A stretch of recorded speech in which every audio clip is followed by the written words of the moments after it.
2 Buddhist monks and 2 Mormon missionaries and a professor of critical thinking walked into Union Square.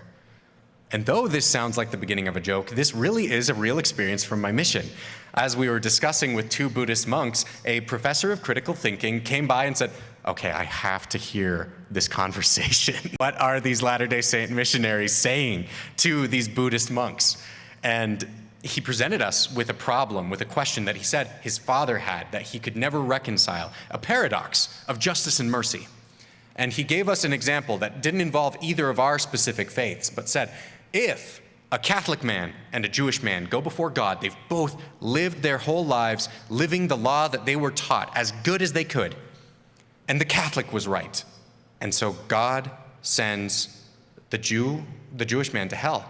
How can God be merciful?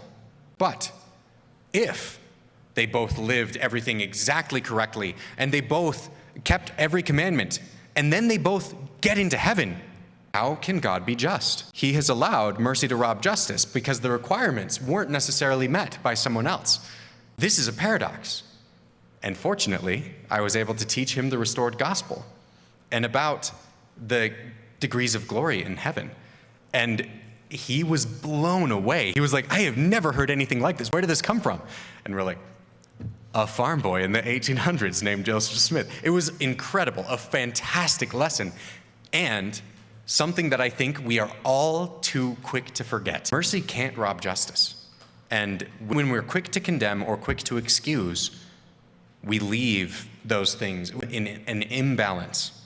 The path of the peacemaker is characterized by Christ-like love that draws you closer to the Savior and helps you to truly love one another